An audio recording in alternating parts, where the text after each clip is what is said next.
Hello दोस्तों, कैसे हो आप लोग। उम्मीद करता हूँ कि आप लोग अच्छे होंगे, आप लोग की तैयारी भी अच्छी चल रही होगी। तो दोस्तों, हम लोगों ने आधुनिक भारत का इतिहास जो शुरू कर चुके थे, तो इससे एक पार्ट पहले हम लोग बना चुके हैं, जिसमें जो सर जॉन सौर से पहले का जो भी इतिहास रहा है आधुनिक भारत का, उसने हम लोग एक वीडियो यानी 1 घंटा 7 मिनट का वीडियो इसमें कवर कर लिए। अगर आप लोग वीडियो नहीं देखे तो पहले वो वीडियो देख लीजिए, उसके बाद ही ये वीडियो ज़्यादा अच्छे से समझ में आएगा। तो आइए हम लोग शुरुआत करते हैं। यहाँ पे है सौर जॉन सोर। ठीक है, सौर जॉन सोर का टाइम पीरियड है 1793 से 98 तक, 1793 से 98 तक है। तो इसने हस्तक्षेप नीति अपनाए हैं। इसी के कार्यकाल के दौरान 1795 ईस्वी में बंगाल नियम 21 के तहत नवजात कन्याओं की हत्या किए जाने को बाकी हत्याओं के समान ही अपराध घोषित कर दिया गया था। ठीक है, तो सौर जॉन सौर के समय ही मतलब 1795 ईस्वी में नियम 21 के तहत नवजात कन्या की हत्या बाकी आम हत्याओं के समान ही अपराध घोषित कर दिया गया था। उसके बाद आए थे हम लोग लॉर्ड बेलेजली के पास। तो लॉर्ड बेलेजली का टाइम पीरियड है 1798 से 1805। तो लॉर्ड वेलेजली, इसने सहायक संधि की पद्धति की शुरू की। सहायक संधि की पद्धति किसने शुरू की थी? तो लॉर्ड वेलेजली। भारत में सहायक संधि का प्रयोग वेलेजली से पूर्व फ्रांसीसी गवर्नर डुप्ले ने किया था। अच्छा, भारत में सहायक संधि का प्रयोग वेलेजली से पूर्व फ्रांसीसी गवर्नर डुप्ले ने किया था। सहायक संधि करने वाला राज्य थे हैदराबाद। सबसे पहले यही सहायक संधि का स्वीकार किए थे 1798 में। उसके बाद मैसूर 1799 में। उसके बाद तंजौर ये अक्टूबर 1799। उसके बाद अवध 1801 में। ये पेशावर पेशवा है दिसंबर 1802 में। और उसके बाद बरार एवं भोसले दिसंबर 1803 में। उसके बाद सिंधिया 1804 में। एवं अन्य सहायक संधि करने वाले राज्य जोधपुर है, जयपुर है, मच्छेरी है, बूंदू है तथा भरतपुर है। नोट करके एक इम्पोर्टेंट पॉइंट लिखा हुआ है, इसको ध्यान रखना है कि इंदौर के होलकरों ने सहायक संधि का स्वीकार नहीं किया था। इंदौर के होलकरों ने सहायक संधि का स्वीकार नहीं किया था। बाकी वजह से हो गया हैदराबाद, ये स्वीकार कर लिया था। मैसूर, हैदराबाद तो सबसे पहले स्वीकार किया था। मैसूर में जब टीपू सुल्तान की हत्या कर दी गई थी, तो वहाँ पे एक नया राजा बना के उसके सहायक संधि पर हस्ताक्षर करवा लिया गया था। उसके बाद तंजौर 1799 अक्टूबर में हुआ था। उसके बाद अवध 1801 में। पेशवा दिसंबर 1802 में। बरार यानी भोसले 1803 में। और सिंधिया 1804 में। इस तरह से हम लोग को सीरीज कभी कभी सीरीज में पूछ लेता है। तो हैदराबाद, मैसूर, तंजौर, अवध, पेशवा, बरार, भोसले एवं सिंधिया। नेक्स्ट पॉइंट है टीपू सुल्तान चौथे आंग्ल मैसूर युद्ध यानी 1799 में मारा गया। इसके शासनकाल के दौरान 1804 ईस्वी में नियम 3 के अंतर्गत शिशु वध को बाकी हत्या की तरह ही मानते हुए दंड का प्रावधान कर दिया गया। तो लॉर्ड वेलेस्ली के शासनकाल में के दौरान 1804 में नियम 3 के अंतर्गत शिशु वध को, मतलब बच्चा कोई भी हो, शिशु बच्चा कोई भी हो, ये क्या बोलते हैं, फीमेल हो, उसको वध को बाकी हत्या की तरह मानते हुए भी दंड का प्रावधान कर दिया गया। इसी ने 1800 में कलकत्ता के नागरिक सेवा में भर्ती किए युवकों को प्रशिक्षित करने के लिए फोर्ट विलियम कॉलेज की स्थापना की, जो 1854 तक अंग्रेज़ों को भारतीय भाषाओं की शिक्षा देने के लिए चलता रहा। तो फोर्ट विलियम कॉलेज की स्थापना कौन किया था? तो ये लॉर्ड वेलेजली ने किया था। कब किया था? तो 1800 ईस्वी में किया था, और ये 1854 तक चलते रहा था। नोट है 1806 में भारत भेजे जाने वाले प्रशासकीय अधिकारियों की शिक्षा और प्रशिक्षण के लिए इंग्लैंड में हेलेबरी में एक ईस्ट इंडिया कॉलेज खोला गया, जहां नवयुवक प्रशासकीय अधिकारियों को 2 वर्ष का प्रशिक्षण देने की व्यवस्था की गई। यहाँ स्वयं को बंगाल का शेर कहता था। वेलेस्ली स्वयं को बंगाल का शेर कहता था। लॉर्ड कॉर्नवालिस का 1805 दूसरा कार्यकाल शुरू हुआ, परंतु शीघ्र ही मृत्यु हो गई। तो लॉर्ड कॉर्नवालिस 1805 में दूसरा कार्यकाल शुरू हुआ। कॉर्नवालिस का कार्यकाल था 1886 से 93 था, लेकिन दूसरा कार्यकाल शुरू होता है 1805 में, लेकिन शुरू होते ही बेचारा मर जाता है। उसके बाद आते हैं sir George Barlow. Sir George Wellesley के बाद कॉर्नवालिस आते हैं, उसके बाद सर जॉर्ज वॉरलो आते हैं। 1805 से 1807, ये भी बेचारे 2 साल के लिए आते हैं। तो 1806 ईस्वी में वेल्लोर में हुई सिपाही विद्रोह इसी के काल में हुई। तो वेल्लोर में हुई सिपाही विद्रोह किसके काल में हुआ था? तो सर जॉर्ज वॉरलो के काल में हुआ था। लॉर्ड मिंटो प्रथम 1807 से 1813 टाइम पीरियड है इसका। तो इसके काल में रणजीत सिंह एवं अंग्रेज के बीच 25 अप्रैल 1809 को अमृतसर की संधि यानी मध्यस्थता चार्ल्स मेटकॉफ हुई। इसी के समय चार्टर एक्ट 1813 ईस्वी पास हुआ। तो इसके काल में लॉर्ड मिंटो प्रथम के काल में रंजीत सिंह एवं अंग्रेजों के बीच 25 अप्रैल 1809 को अमृतसर की संधि हुई। अमृतसर की संधि किसके किसके बीच हुई थी? तो रंजीत सिंह एवं लॉर्ड मिंटो प्रथम के बीच। मध्यस्थता कौन किया था? तो चार्ल्स मेटकॉफ ने किया था। इसी समय चार्टर एक्ट 1813 पास हुआ। लॉर्ड हेस्टिंग 1813 से 23, लॉर्ड हेस्टिंग 10 साल रहा 1813 से 23। इसी के समय आंग्ल नेपाल युद्ध 1814 से 16 ईस्वी में हुई। इसमें नेपाल के अमर सिंह थापा को आत्मसमर्पण करना पड़ा। मार्च 1816 ईस्वी में अंग्रेज एवं गोरखों के बीच संगौली की संधि के द्वारा आंग्ल नेपाल युद्ध का अंत हुआ। तो लॉर्ड हेस्टिंग के समय ही 1814 से 16 में आंग्ल नेपाल युद्ध हुआ और मार्च 1816 में अंग्रेजों एवं गोरखा के बीच संगोली की संधि के द्वारा आंग्ल नेपाल युद्ध अंत हुआ। तो आंग्ल नेपाल युद्ध कब शुरू हुआ था? तो 1814 से 16 तक चला था और संगोली की संधि से समाप्त हुआ था। तो इसमें किसके किसके बीच ये हुआ था? संधि हुआ था। तो अंग्रेज एवं गोरखों के बीच संधि हुआ था। इसके समय में पिंडारियों का दमन कर दिया गया। पिंडारियों के प्रमुख नेताओं में वसील मुहम्मद चीतू एवं करीम खां थे। ये पिंडारी कौन थे? तो पिंडारी मुख्यतः जो ये क्या नाम थे, ये मराठा सेना का मतलब समझिए कि एक सहायक था पिंडारी। जैसे मराठा जहाँ भी मतलब ये अटैक करते थे तो वहाँ पिंडारियों भी साथ में जाते थे और वहाँ लूटपाट का काम करके अपना जीवन यापन करते थे। तो मराठा साम्राज्य से भी रिलेटेड था। इसने मराठों की शक्ति को अंतिम रूप से नष्ट कर दिया। कौन? तो मराठा साम्राज्य को अंतिम रूप से नष्ट कर दिया कौन? Lord Hastings.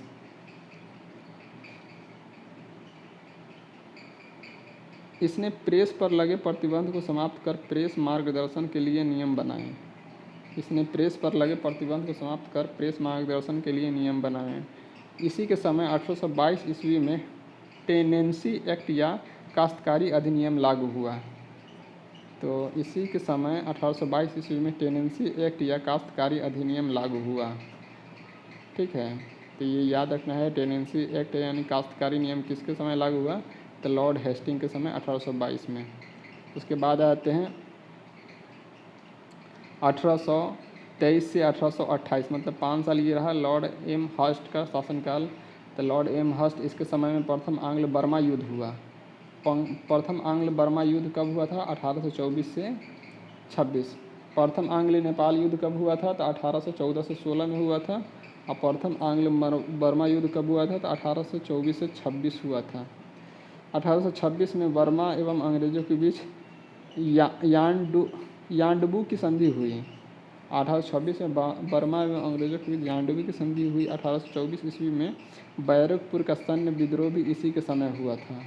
तो इस समय कौन था? तो लॉर्ड एम हर्स्ट था। M Hearst.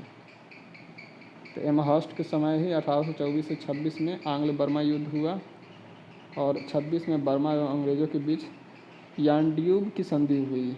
1826 में बैरकपुर में सैन्य विद्रोह इसी के समय हुआ।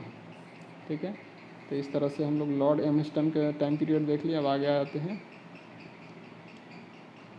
तो लॉर्ड एम्स्टन के बाद आ जाता है कौन सा है? तो Lord William Bentinck. Lord William Bentinck 1828 1803 ईस्वी में यह मद्रास का गवर्नर था। इसी के समय 1806 ईस्वी में माथे पर जातीय चिन्ह न लगाने तथा कानों में बालियाँ न पहनने देने पर वेल्लोर में सैनिकों ने विद्रोह कर दिया था। 1833 ईस्वी में चार्टर एक्ट द्वारा बंगाल के गवर्नर जनरल को भारत का गवर्नर जनरल बना दिया गया। इस प्रकार भारत का पहला governor general Lord William Bentinck था। तो बंगाल का अंतिम governor general Lord William Bentinck, Bharat का पहला governor general Lord William Bentinck था।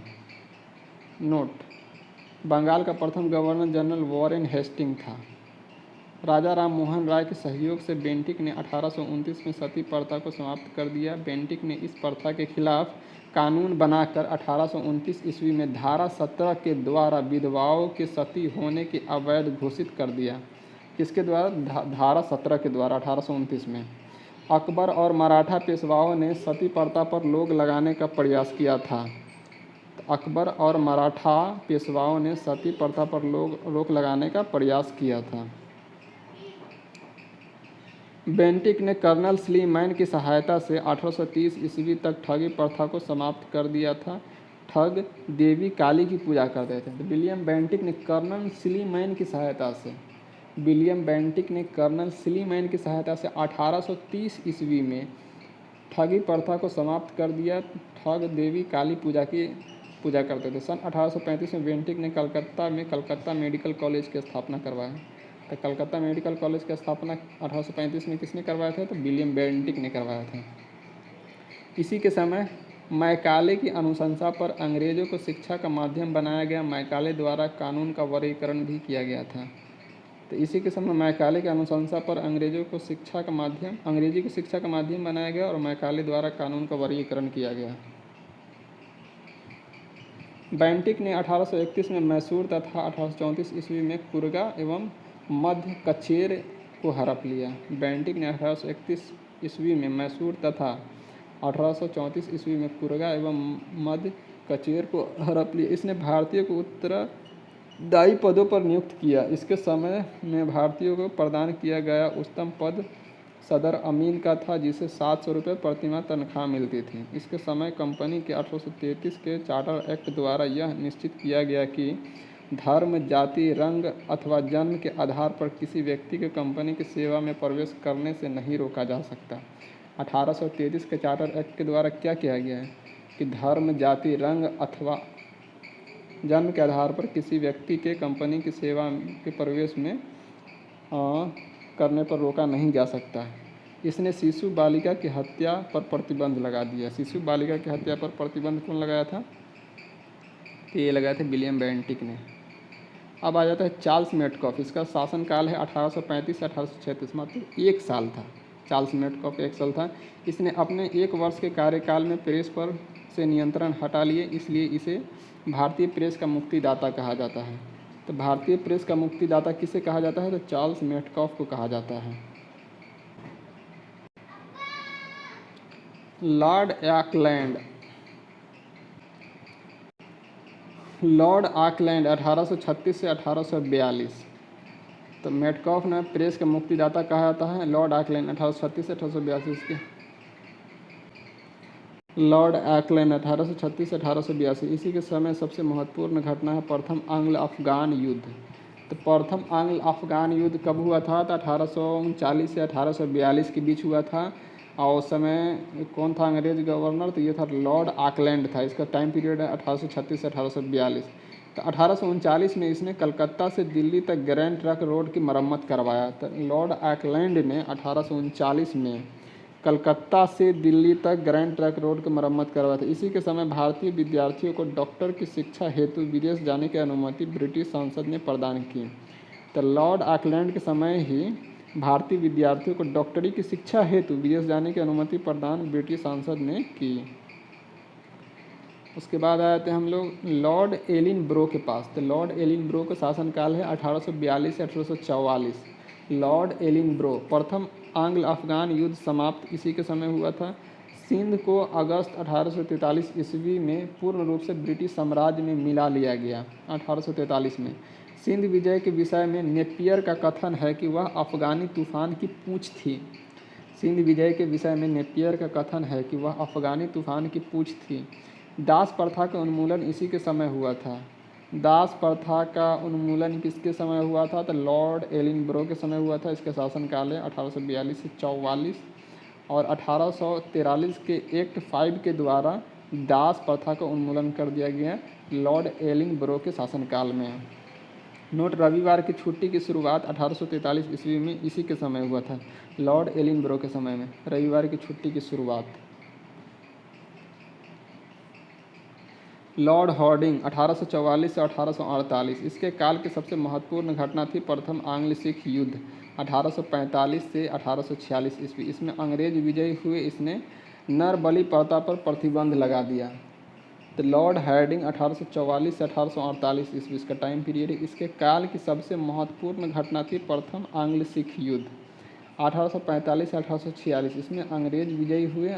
इसमें नर बलि प्रथा पर प्रतिबंध लगा दिया गया 1845 से 46, इसमें अंग्रेज विजयी हुए। इसने नर बलि प्रथा को प्रतिबंध लगा दिया लॉर्ड हॉर्डिंग।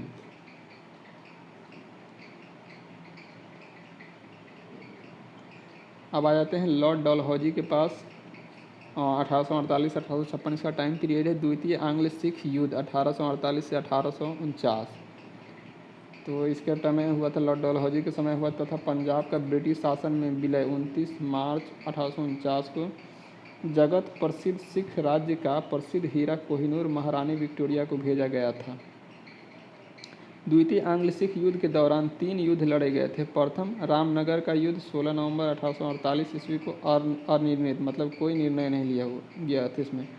दूसरा था चिलियावाल का युद्ध 13 जनवरी 1849, ये भी अनिर्णित था। तीसरा था युद्ध गुजरात चिनाब नदी के किनारे नामक स्थान पर 12 मार्च 1849 को हुआ, जिसमें सिख बुरी तरह के पराजय हुए थे। किसमें हुआ था बुरी तरह से पराजित? तो तीसरा युद्ध गुजरात में हुआ था चिनाब नदी के किनारे, इसमें सिख बुरी तरह से पराजित हो गया था। और रामनगर और चिलियावाल का युद्ध जो अनिर्णित था, मतलब दोनों में से कोई विजय घोषित नहीं किया गया था।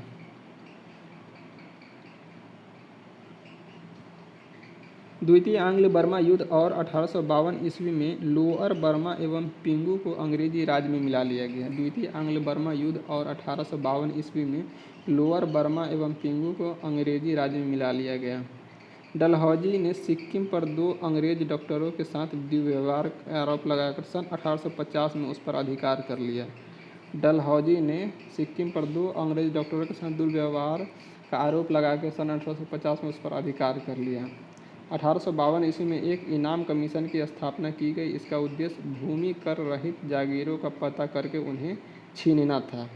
तो 1852 में एक इनाम कमीशन की स्थापना की गई। इसका उद्देश्य भूमि कर रहित जागीरों का पता करके उनसे ज़मीन छीनना था। डलहौजी का शासनकाल उसके व्यापक सिद्धांत यानी डॉक्ट्रिन्स ऑफ लेप्स के कारण अधिक याद किया जाता है। इसी नीति के तहत अंग्रेज साम्राज्य का विलय किया गया राज्य थे। जैसे सर्वप्रथम सतारा को विलय किया गया 1848 में, उसके बाद जैतपुर को, संभलपुर को, उसके बाद जैतपुर, जैसे सतारा 1849 में, उसके बाद जो जैतपुर बुंदेलखंड का था और संभलपुर उड़ीसा का था उसको 1849 में, उसके बाद बघाट को जो हिमाचल प्रदेश में था उसको 1850 ईस्वी में, उसके बाद उदयपुर जो मध्य प्रदेश में था उसको 1852 ईस्वी में, उसके बाद झांसी 1853 ईस्वी में, उसके बाद नागपुर 1854 ईस्वी में। 1856 ईस्वी में अवध को कुशासन के आरोप लगाकर अंग्रेजी राज्य में मिला लिया गया था। उस समय अवध का नवाब वाजिद अली शाह था। 1856 में अवध के कुशासन के आरोप लगाकर अंग्रेजी राज्य में मिला लिए गए थे। उस समय अवध का नवाब वाजिद अली शाह था। नोट: 18वीं शताब्दी में अवध राज्य का संस्थापक सआदत खां था। अवध राज्य का संस्थापक कौन था? तो सआदत खां था। 1856 ईस्वी में इसने तोपखाने के मुख्यालय को कलकत्ता से मेरठ स्थानांतरित किया। कौन? डलहौजी ने। और सेना का मुख्यालय शिमला में स्थापित किया। शिक्षा संबंधित सुधारों में डलहौजी ने 1854 ईस्वी में वुड डिस्पैच को लागू किया। इसके अनुसार जिलों में एंग्लो वर्नाकुलर स्कूल, प्रमुख नगरों में सरकारी कॉलेज तथा लॉर्ड कैनिंग के समय 1857 में 3 प्रेसिडेंसियों कलकत्ता, मद्रास एवं बम्बई में एक विश्वविद्यालय स्थापित किए गए एवं साथ ही प्रत्येक प्रदेश में एक शिक्षा निदेशक नियुक्त किया गया। डलहौजी को भारत में रेलवे का जनक माना जाता है। इसी के समय भारत में पहली बार 16 अप्रैल 1853 ईस्वी में मुंबई से थाने के बीच 34 किलोमीटर प्रथम रेल चलाई गई। डेट याद रखना है, 1853 सबको याद रहता है, तो इसमें याद रखना है 16 अप्रैल 1853 ईस्वी को मुंबई से थाने के बीच 34 किलोमीटर रेल चलाई गई। सन 1854 ईस्वी में नया पोस्ट ऑफिस एक्ट पारित हुआ और भारत में पहली बार डाक टिकट का प्रचलन प्रारंभ हुआ सन 1854 में। इसने पृथक रूप से भारत में पहली बार सार्वजनिक निर्माण विभाग की स्थापना की। सार्वजनिक निर्माण विभाग की स्थापना कौन किया था? लॉर्ड डलहौजी ने। इसने सन 1854 ईस्वी में एक स्वतंत्र विभाग के रूप में लोक सेवा विभाग की स्थापना की। तो लोक सेवा विभाग की स्थापना कौन किया था? लॉर्ड डलहौजी 1854 में। इसी के समय 1853 में कलकत्ता एवं आगरा के बीच पहली बार बिजली से संचालित तार सेवा शुरू की गई। तो आगरा से कलकत्ता के बीच, मतलब कलकत्ता एवं आगरा के बीच पहली बार बिजली से संचालित तार सेवा शुरू की गई 1853 में, कलकत्ता एवं आगरा के बीच। इसने शिमला को ग्रीष्मकालीन राजधानी बनाया था डलहौजी। 1853 ईस्वी में चार्टर्ड एक्ट के द्वारा कंपनी के संचालक मंडल से कंपनी के प्रशासनिक अधिकारियों की नियुक्ति का अधिकार वापस ले लिया गया और 1853 ईस्वी से ही अधिकारियों की नियुक्ति के लिए प्रतियोगिता परीक्षा की व्यवस्था की गई, जिसके लिए उम्र सीमा 18 से 23 वर्ष रखी गई। नोट: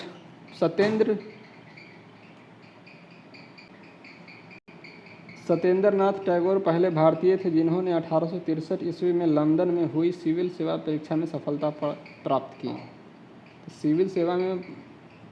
सिविल सेवा में सफलता सबसे पहले किसने प्राप्त की थी? तो ये थे सत्येंद्रनाथ टैगोर। कब किए थे? 1863 ईस्वी में।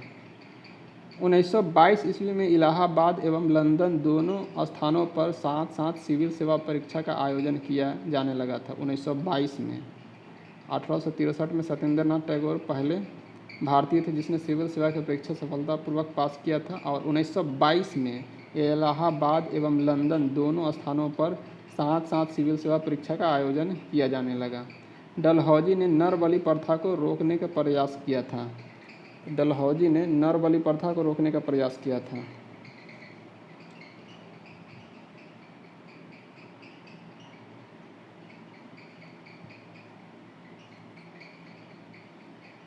लॉर्ड कैनिंग 1856 से 1862। तो यह भारत के कंपनी द्वारा नियुक्त अंतिम गवर्नर जनरल था। ब्रिटिश सम्राट के अधीन नियुक्त भारत का प्रथम वायसराय था। तो अंतिम गवर्नर जनरल भारत का कौन था? कैनिंग। और पहला भारत का वायसराय कौन था? तो कैनिंग था। इसका टाइम पीरियड था 1856 से 62। इसके समय सबसे महत्वपूर्ण घटना थी सन 1857 का ऐतिहासिक विद्रोह। इसी विद्रोह के बाद प्रशासनिक सुधार के अंतर्गत भारत का शासन कंपनी के हाथों सीधे ब्रिटिश सरकार के नियंत्रण में ले लिया गया। कैनिंग के समय 1861 में उच्च न्यायालय अधिनियम बनाया गया, जिसके अनुसार पुरानी सुप्रीम कोर्ट और सदर अदालतों को समाप्त कर दिया गया तथा कलकत्ता, मद्रास तथा मुंबई में एक उच्च न्यायालय की स्थापना की गई। नोट: 1866 में आगरा में एक उच्च न्यायालय की स्थापना की गई, जिसे 1875 में इलाहाबाद स्थानांतरित कर दी गई। 1866 में पहले आगरा में एक उच्च न्यायालय का स्थापना किया गया, जिसको बाद में 1875 में इलाहाबाद में स्थानांतरित कर दिया गया था। तो ये नोट में दिया गया हो, लेकिन हाँ 1861 में कलकत्ता, मद्रास और मुंबई में 3 जगह उच्च न्यायालय का स्थापना किया गया था। तो 61 मतलब 566 के बाद आगरा में, उसको 75 में इलाहाबाद में ट्रांसफ़र कर दिया गया था। कैनिंग के समय में ही 1856 में विधवा पुनर्विवाह अधिनियम स्वतंत्र रूप से लागू हुआ। विधवा पुनर्विवाह अधिनियम 15 द्वारा विधवा विवाह को वैध करार देते हुए पैदा होने वाले बच्चे को वैध माना गया। भारत में पहला कानूनी विधवा विवाह कलकत्ता में 7 दिसंबर 1856 को ईश्वर चंद्र विद्यासागर की प्रेरणा और देखरेख में संपन्न हुई। तो ईश्वर चंद्र विद्यासागर के प्रयासों से ही विधवा पुनर्विवाह अधिनियम लाया गया था और इसके विधवा पुनर्विवाह अधिनियम के नियम 15 द्वारा विधवा विवाह को वैध करार देते हुए बच्चा पैदा होने वाले वैध माना गया और भारत में पहले कानूनी विधवा विवाह कलकत्ता में 7 दिसंबर 1856 को ईश्वर चंद्र विद्यासागर की प्रेरणा और देखरेख में संपन्न हुआ। 1856 में पैतृक संपत्ति से संबंधित जो कानून बनाया गया उसके अनुसार यह निश्चित किया गया कि धर्म परिवर्तन करने पर किसी व्यक्ति को उसकी पैतृक संपत्ति से वंचित नहीं किया जाएगा। ये कब बना था नियम? तो ये 1856 में बना था। 1857 ईस्वी में कैनिंग के समय ही महालेखा परीक्षक पद का सृजन किया गया, जो स्वतंत्रता के बाद नियंत्रक एवं महालेखक परीक्षक कहलाया, जो आर्टिकल 148 में दिया गया नियंत्रण एवं महालेखक परीक्षक। तो ये 1857 ईस्वी में कैनिंग के समय ही महालेखक परीक्षक पद का सृजन किया गया था। उसके बाद है भारत शासन अधिनियम 1858 ईस्वी के तहत मुगल सम्राट के पद को समाप्त कर दिया गया। तो भारत शासन अधिनियम 1858 ईस्वी के तहत मुगल सम्राट के पद को समाप्त कर दिया गया। मैकाले द्वारा प्रारूपित दंड संहिता को 1858 ईस्वी में कानून बना दिया गया तथा 1859 में अपराध विधान संहिता लागू की गई। मैकाले द्वारा प्रारूपित दंड संहिता को 1858 में कानून बना दिया गया तथा 1859 में अपराध विधान संहिता लागू की गई। व्यापकता का सिद्धांत यानी डॉक्ट्राइन्स ऑफ लैप्स यानी राज्य विलय की नीति को समाप्त कर दिया गया कैनिंग के द्वारा। 1861 में इंडियन काउंसिल एक्ट पारित हुआ तथा पोर्टफोलियो प्रणाली लागू की गई। तो पोर्टफोलियो प्रणाली कब लागू हुआ? तो 1861 में इंडियन काउंसिल एक्ट पारित के द्वारा। अब आ जाते हैं हम लोग कैनिंग के बाद एल्गिन आ जाता है। तो लॉर्ड एल्गिन 1862 से 63 ये 1 साल रहते हैं। इसने वहाबी आंदोलन का दमन किया। 1863 ईस्वी में धर्मशाला यानी हिमाचल प्रदेश में इसकी मृत्यु हो गई। अब आ जाते हैं हम लोग एल्गिन के बाद आते हैं लॉरेंस।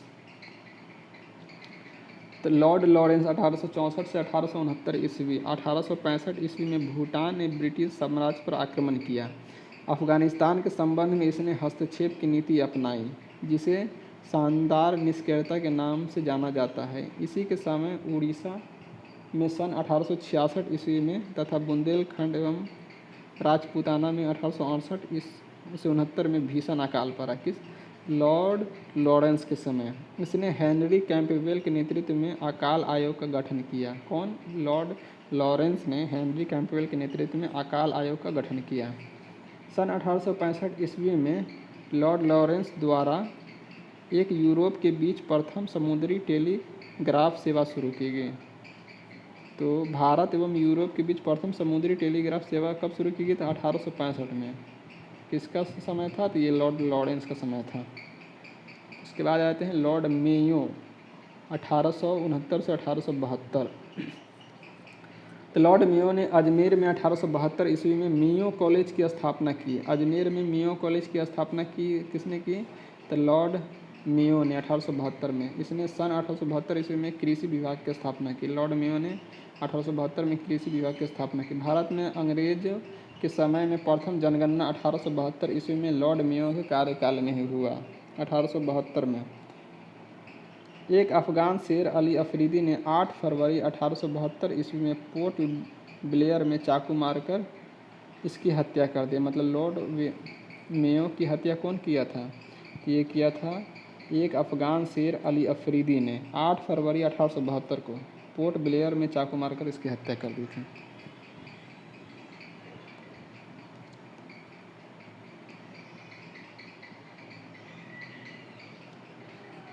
उसके बाद लॉर्ड मेयो के बाद आ जाते हैं लॉर्ड नॉर्थब्रुक 1872 से 1876।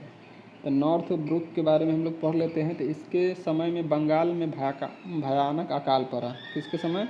लॉर्ड नॉर्थब्रुक के समय 1872 से 1876 के समय। इसने बड़ौदा में मल्हार राव गायकवाड़ को भ्रष्टाचार के आरोप में पदच्युत कर मद्रास भेज दिया। इसने बड़ौदा के मल्हार राव गायकवाड़ को भ्रष्टाचार के आरोप में पदच्युत कर मद्रास भेज दिया।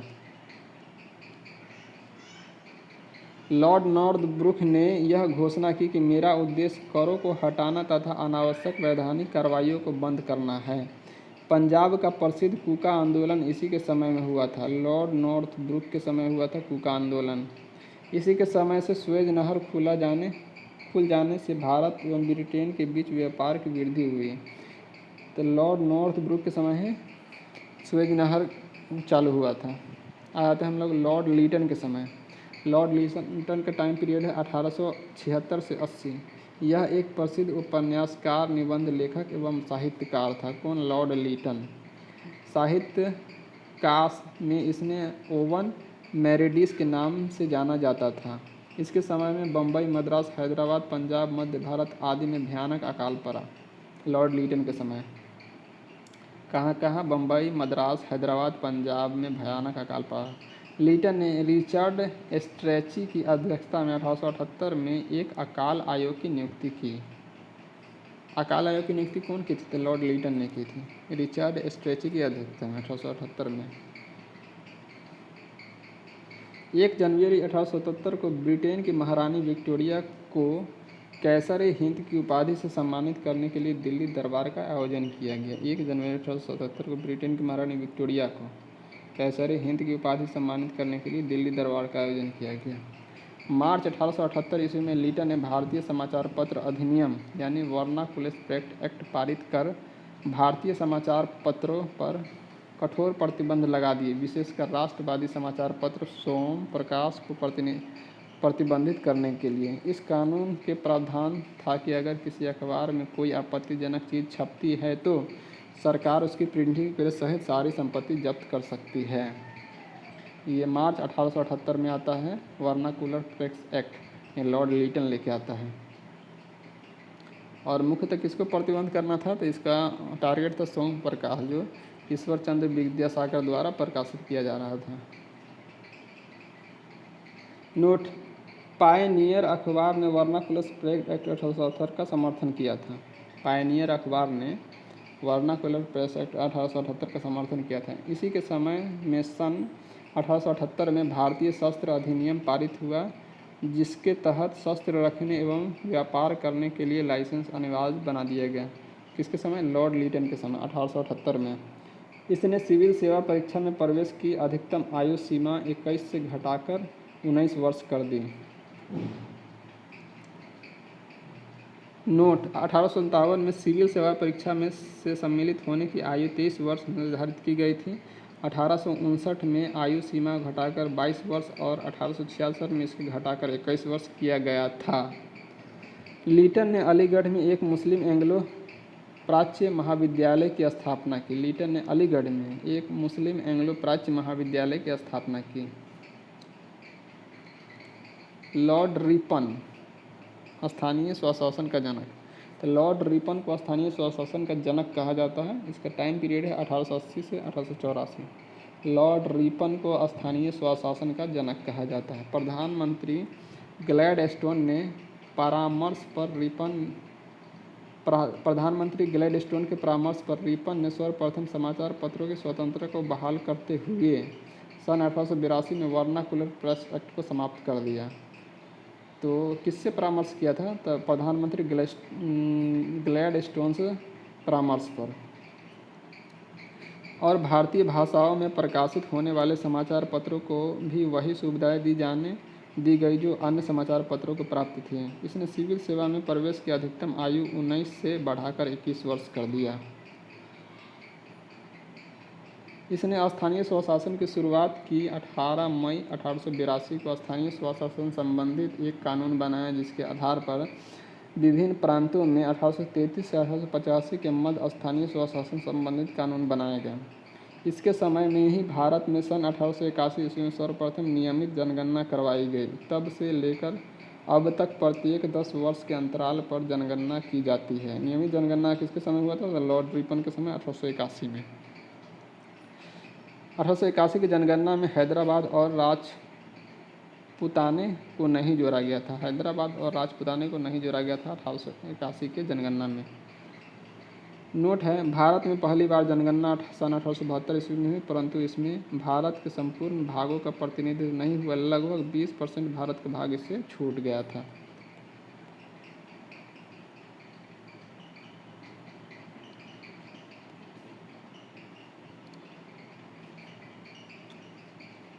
रिपन के द्वारा ही सन 1881 में प्रथम कारखाना अधिनियम लाया गया। प्रथम कारखाना अधिनियम कब आया था? तो 1881 में रिपन के समय है। इसमें 7 वर्ष से कम आयु के बच्चे को काम करने पर प्रतिबंध लगा दिया गया और 7 से 12 वर्ष के श्रमिक के लिए 9 घंटे से अधिक कार्य कराया जाना प्रतिबंध कर दिया गया। यह एक्ट चाय, कॉफ़ी एवं नील की खेती पर लागू नहीं थी। रिपन के समय शैक्षिक सुधारों के अंतर्गत विलियम हंटर की अध्यक्षता में एक आयोग गठित किया गया। 2 फरवरी 1883 में यूरोपियों के विरुद्ध भारतीय न्यायाधीशों द्वारा मुकदमे की सुनवाई के लिए इलवर्ट विधेयक प्रस्तुत किया गया। ये किसके समय था? लॉर्ड रिपन के समय इलवर्ट विधेयक आया था। इसमें भारतीय न्यायाधीशों द्वारा मुकदमे की सुनवाई किया जाना था यूरोपियों के विरुद्ध, लेकिन यूरोप वासियों के प्रबल विरोध के कारण इसे वापस लेना पड़ा। इलवर्ट विस को वापस लेना पड़ा। अंग्रेज द्वारा इस विधेयक के विरोध में किए गए विद्रोह को श्वेत विद्रोह कहा जाता है। इल्बर्ट बिल के विरोध में जो विद्रोह किया था यूरोपवासी, उसको श्वेत विद्रोह के नाम से जाना जाता है। फ्लोरेंस नाइटिंगेल ने रिपन को भारत के उद्धारक की संज्ञा दी। फ्लोरेंस नाइटिंगेल ने। लॉर्ड डफरिन, तो लॉर्ड डफरिन ये 80 से 84 रिपन का टाइम खत्म हो जाता है। उसके बाद डफरिन आता है 1884 से 1888। इसके समय तृतीय आंग्ल बर्मा युद्ध में, यानी तृतीय आंग्ल बर्मा युद्ध किसके समय हुआ? तो लॉर्ड डफरिन के समय 1885 से 88 हुआ और बर्मा को अंतिम रूप से अंग्रेज राज्य में मिला लिया गया। डफरिन बर्मा को मिला लिया। इसी समय बंगाल में tenancy act, Awadh tenancy act तथा पंजाब टेनेंसी एक्ट पारित हुआ डफरिन के समय। इसके समय ही सबसे महत्वपूर्ण घटना थी 28 दिसंबर 1885 को बम्बई में ए.ओ. ह्यूम के नेतृत्व में भारतीय राष्ट्रीय कांग्रेस की स्थापना। 28 दिसंबर 1885 को बॉम्बे के ए.ओ. ह्यूम के नेतृत्व में भारतीय राष्ट्रीय कांग्रेस की स्थापना हुआ था। उसके बाद हम लोग पढ़ते हैं लॉर्ड लैंसडाउन। ये था 88 से 94 तक। भारत और अफगान के मध्य सीमा रेखा डूरंड रेखा का निर्धारण इसी के समय हुआ था। लॉर्ड लैंसडाउन के समय हुआ था डूरंड रेखा के निर्धारण भारत और अफगानिस्तान के मध्य। 1891 ईस्वी में 1891 ईस्वी में दूसरा कारखाना अधिनियम लाया गया, जिसमें स्त्रियों को 11 घंटे प्रतिदिन से अधिक काम कराने पर प्रतिबंध लगाया गया। 1891 में दूसरा कारखाना अधिनियम 11 घंटे प्रतिदिन अधिक काम कराना वंचित कर दिया गया स्त्रियों से। साथ ही सप्ताह में एक दिन छुट्टी की व्यवस्था की गई। ये 1891 के नियम के अनुसार हुआ था लॉर्ड लैंसडाउन के समय। उसके बाद आ जाते हैं लॉर्ड एल्गिन द्वितीय।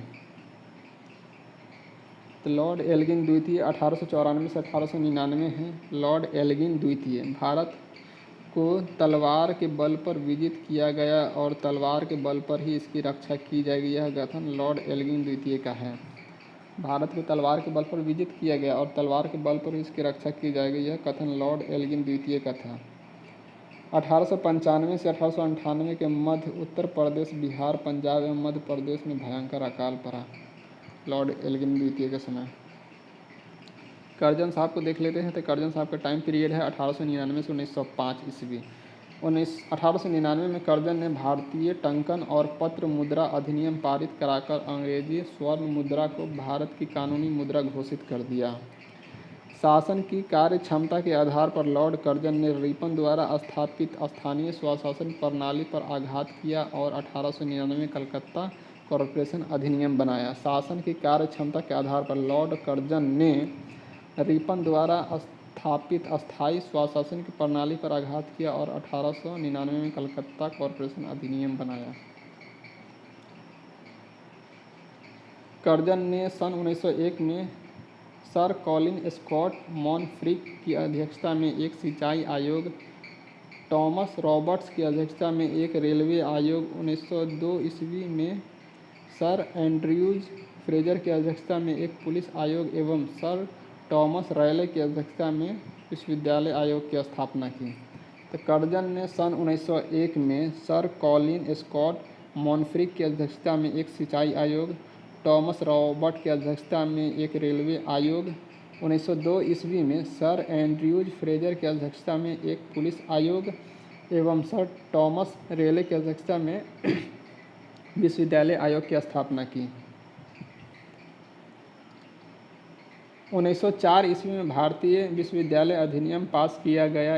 इसमें सर एंटनी मैकडोनाल्ड की अध्यक्षता में एक अकाल आयोग का गठन किया गया एवं सैन्य अधिकारियों इसने सर एंटनी मैकडोनाल्ड की अध्यक्षता में एक अकाल आयोग की गठन किया एवं सैन्य अधिकारियों को प्रशिक्षण के लिए क्वेटा में एक कॉलेज की स्थापना की। प्राचीन स्मारक परीक्षक अधिनियम 1904 ईस्वी के द्वारा कर्जन ने भारत में पहली बार ऐतिहासिक इमारतों की सुरक्षा एवं मरम्मत की ओर ध्यान दिया। प्राचीन स्मारक परीक्षण अधिनियम 1904 के द्वारा कर्जन ने भारत में पहली बार ऐतिहासिक इमारतों की सुरक्षा एवं मरम्मत की ओर ध्यान दिया। इस कार्य के लिए कर्जन को भारतीय पुरातत्व विभाग स्थापना की। तो इस कार्य के लिए कर्जन ने भारतीय पुरातत्व विभाग की स्थापना कब किया गया? तो 1904 में कौन किया था? लॉर्ड कर्जन ने किया था।